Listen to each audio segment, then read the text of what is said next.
हाँ मैडम, वाह, you are great.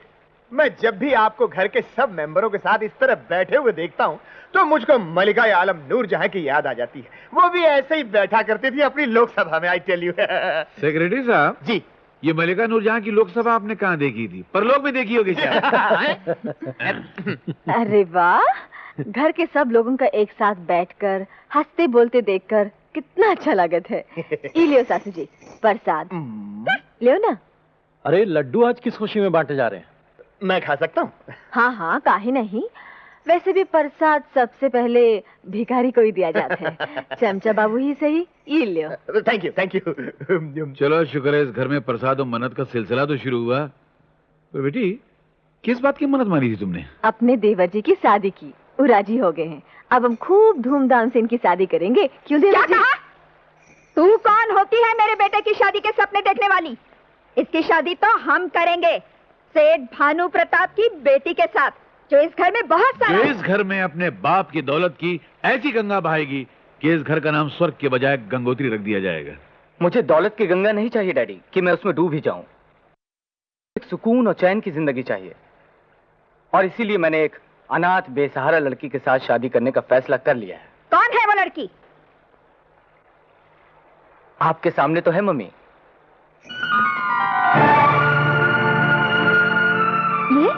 ये लड़की जो हमारे घर के टुकड़ों पर पलकर बड़ी हुई है, अब इस घर की बहू बनेगी?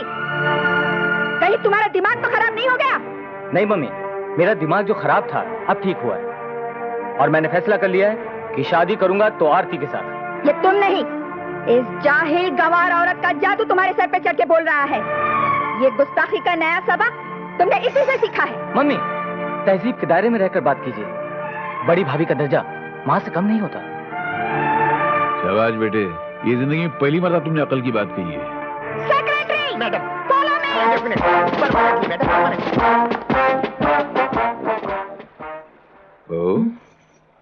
नहीं, मन्नत का लड्डू मुझे दे, सबसे पहले मैं अपना मुंह मीठा करता हूँ। तेरी प्यारी प्यारी सूरत को किसी की नजर ना लगे, चश्मे बदू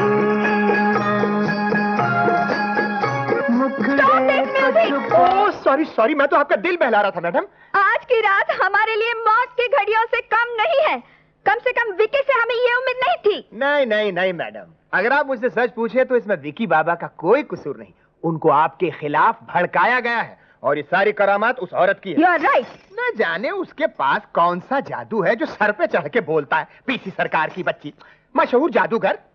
एक एक करके उसने सबको अपनी मुट्ठी में बंद कर लिया है। एक विकी बाबा बचे थे, आज उनका भी काम तमाम हो गया। What? मेरा मतलब आज उन पर भी उस जादूगरनी का रंग चढ़ गया। हमें तो सिर्फ ये बात खाई जा रही है कि उस कल की आई हुई लड़की ने हमारा नाक में दम कर दिया है। नाक कटवा लीजिए। What do you mean? आपकी नहीं मैडम, आप गलत समझ रही हैं। मेरे पास एक ऐसा बढ़िया आइडिया है कि उसकी नाक कट जाएगी। What's that? Sorry secretary madam. Follow me. Definitely, wherever you से, जहां आप बोले। ये आप क्या कहते सासू जी? भला हमका चोरी करने की क्या जरूरत है? अपने ही घर में कोई चोरी करत है का? बाबू तुम ही समझाओ ना इनका। हाँ मम्मी, ये कैसे हो सकता है? शालू ऐसा कर ही नहीं सकती। मैं इसे बहुत अच्छी तरह से जानता हूँ। तुम भी क्या बच्चों जैसी बातें करते हो सूरज? दूध को फटते और नियत को बदलते देर नहीं लगती। मेरी तिजोरी में क्या कुछ है, इस लड़की ने अपनी आंखों से एक दिन देखा था, और मुझे पूरा यकीन है कि चोरी इसी ने की है, और ये इसी मतलब से गांव छोड़कर इस घर में आई है। जो जिमाए कह लो सासू जी, पर हमरे ऊपर चोरी का दोष न लगा। हमारा हाथ टूट जाए जो हमने आपकी तिजोरी को छुआ भी हो। मम्मी, मैं फिर कहता हूँ, ये ऐसा कर ही नहीं सकती। इसके मन में किसी किस्म का कोई लालच नहीं, और अगर फिर भी आपकी तसल्ली नहीं होती है तो आप शौक से तलाशी ले लीजिए। सेक्रेटरी तलाशी लो। तलाशी लो। घड़ियाल के नीचे, पुतले के पीछे,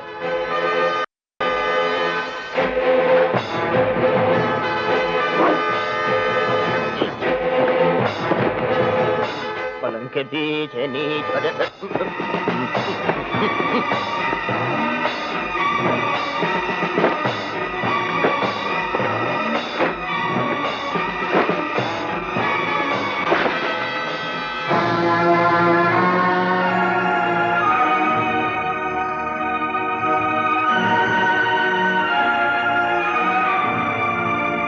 अब बोल, जवाब दे, ये जेवर तेरे कमरे में कैसे आए?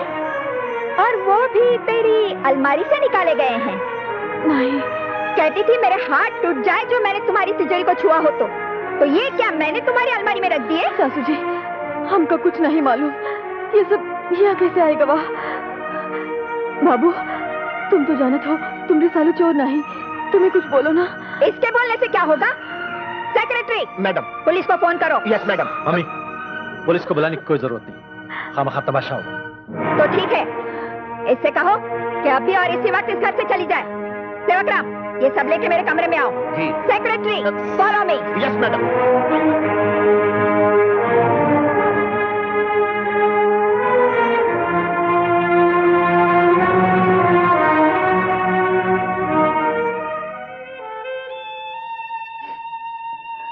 बाबू, बहुत खफा होगा।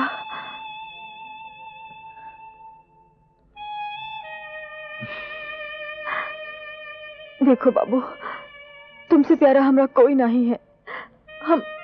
हम तुम्हारी कसम खाकर कहते हैं, हम बेकसूर हैं बाबू। हाँ। ये तो तुम कहती हो ना शालू, पर तुम्हारे कहने से क्या होता है? इस घर में जब तक मेरी मां तुम्हें बेकसूर न समझे, न मैं कुछ कह सकता हूं न मैं कुछ कर सकता हूं। मतबल तुम भी यही समझत हो कि तुम रिसालू चोर है? मैं किसी को कुछ नहीं समझता शालू, मैं कुछ नहीं समझता किसी को। भगवान के लिए मुझे अकेला छोड़ दो प्लीज। सासू जी,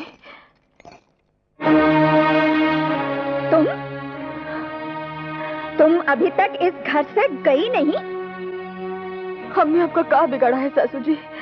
भगवान जानत है, हमने आपकी बिटवा के संग शादी नहीं रचाया। हाँ, वो खुद हमको अपने जोरू बनाए हैं। बिल्कुल नहीं। एक चोर हमारे घर की बहू नहीं हो सकती। अपनी औकात से बढ़कर किसी चीज के सपने देखना इंसान को कहीं का नहीं रहने देता। मगर तूने ये बात नहीं सोची, इसलिए तुझे इसकी सजा मिलकर ही रहेगी। ना हमारे दिल में तेरे लिए कोई जगह है और ना ही इस घर में। निकल जाए इसी वक्त। ये घर तो हमारा मंदिर है सासू जी। मत पुकार मुझे इस रिश्ते से। तेरा मेरा कोई रिश्ता नहीं। उठ, निकल यहाँ से। ऐसा बोलो।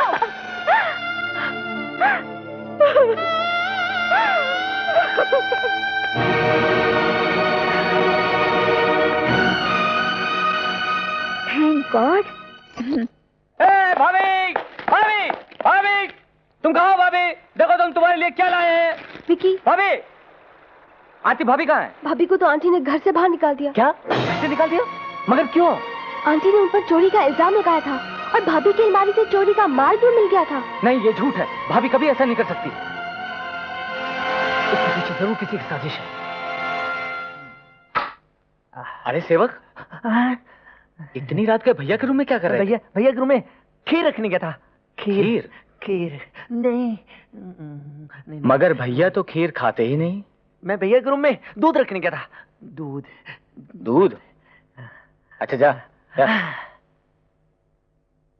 विकी, विकी। हाँ? किस सोच में पड़ गए? कुछ नहीं, मैं भी आया। मेरा नाम है सेवक। चमेली। यस विक्की बाबा, चाय चाहिए, कॉफी चाहिए, बॉर्नविटा चाहिए या हॉर्लिक्स चाहिए? मुझे कुछ नहीं चाहिए। तो मुझे ये बता कि कल रात तू भैया भाभी के कमरे में क्या कर रहा था? क्या करने गया था? मैंने आपको बताया ना, मैं बिस्तर बिछाने गया था। बिस्तर बिछाने गया? हाँ, बिस्तर बिछाने। हाँ, लेकिन उस वक्त तो तूने कुछ और ही कहा था। कुछ और कहा था? क्या कहा था? हाँ, याद आया, याद आया। हाँ, मैं दूध रखने गया था। दूध रखने गया? हाँ, दूध रखने गया था। हरामखोर।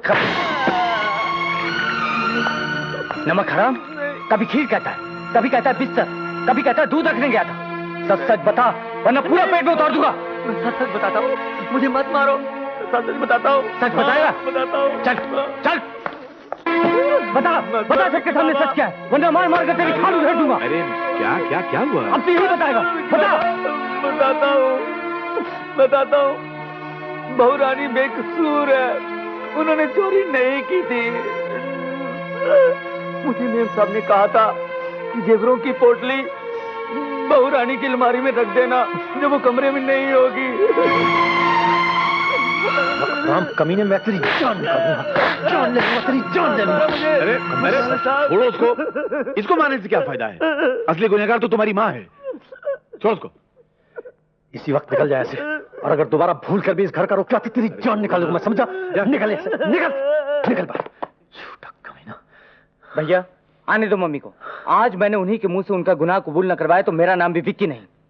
नहीं विक्की, इस वक्त किसी से कुछ मत कहना। सबसे पहले हमें शालू का पता लगाना चाहिए। न जाने बेचारी किस हाल में होगी, कहां होगी वो बेचारी। देख बेटे, हमारे देश में ससुराल से निकाली हुई लड़कियों के लिए दो ही रास्ते होते हैं, या तो वो खुदकुशी कर लेती हैं या अपने माँ बाप के घर चली जाती हैं।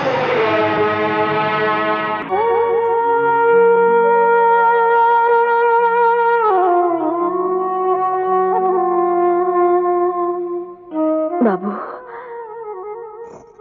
अकेले ही आए हो या हमको गिरफ्तार करे के पुलिस को भी साथ में लाए हो? तुम्हें गिरफ्तार करने के लिए शालू, मैं अपने साथ प्यार की वो जंजीर लाया हूं जो न जाने हमारे हाथों से टूटकर कैसे निकल गई। मेरा दिल तो हमेशा से जानता था कि तुम बेकसूर हो, पर शालू उस वक्त हालात कुछ ऐसे उलझ गए थे कि मैं कुछ कह नहीं सकता था। और अब मैं तुमसे माफी मांगने आया हूं शालू। अब सब जान गए कि सारी साजिश मेरी मम्मी की थी। मैं अपनी मम्मी की तरफ से भी माफी मांगता हूं शालू। हमका कौनों से कोई शिकायत नहीं है बाबू। हमरा तकदीर में जौन लिखा होता है वो एक न एक दिन जरूर सामने आवेगा। पर अब मैंने एक फैसला किया है शालू। मैंने फैसला किया है कि अब हम लौटकर उस घर में नहीं जाएंगे। हम कहीं और चले जाएंगे, कहीं और रह लेंगे, किसी किराए के मकान में रह लेंगे, जहां सिर्फ मैं और तुम हूं, जहां सिर्फ प्यार ही प्यार हो और तुम पर जुल्म करने वाला कोई ना हो। ये तुम का कहो तो बाबू, हम कोई ऐसा लड़की नहीं जो अपने पति को उसके माँ बाप से अलग कर दे।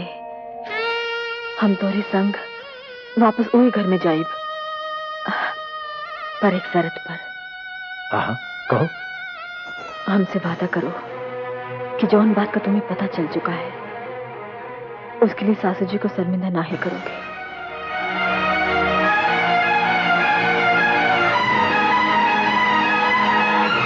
क्या सोचो तो बाबू?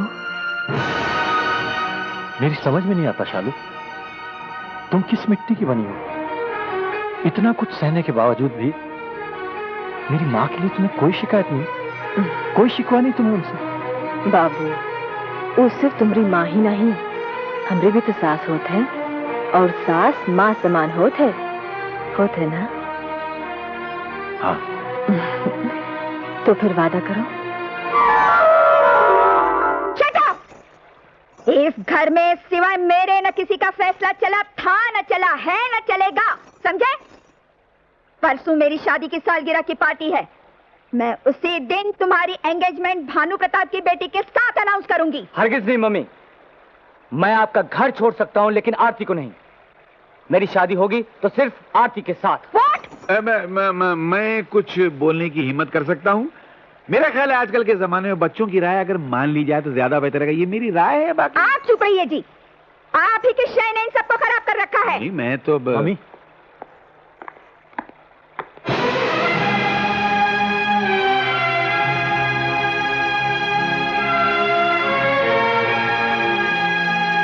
भाभी, आप कहां चली गई थी भाभी? भूलोगी देवी जी। तुम हटो। सूरज, फिर ले आए अपनी सहेली को। तुम जानते हो कि लड़की चोर है और इस घर में रहने के काबिल नहीं है। मम्मी, गलती किसी से भी हो सकती है। बहरहाल मैंने शालू को समझा दिया, आइंदा वो कोशिश करेगी कि आपको शिकायत का मौका न मिले। हाँ सासू जी। सवाल ही पैदा नहीं होता।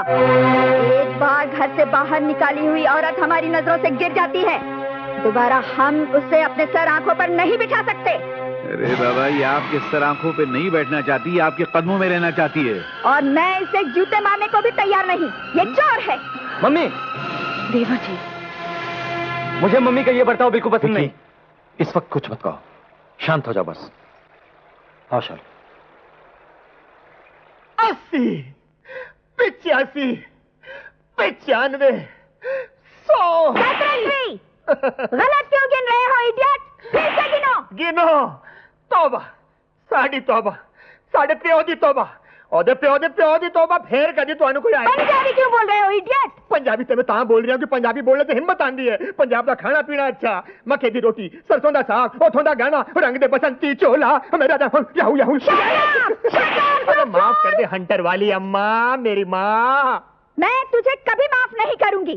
तू मेरे इतने पैसे खा गया है, इतने पैसे खा गया है, और आज तक तेरे सारे आइडिया फ्लॉप हो गए हैं। और वो जंगली जाहिल गंवार औरत फिर से आ गई है इस घर में मेरी छाती पर खून डालने के लिए। आई एम सॉरी मैडम, अगर आप मेरा आखिरी गुनाह माफ करें तो मैं अपनी जिंदगी का आखिरी आइडिया आपकी खिदमत में पेश करूं, जिसका मैं एक छुट्टा पैसा नहीं लूंगा, फ्री ऑफ चार्ज। क्या है बको?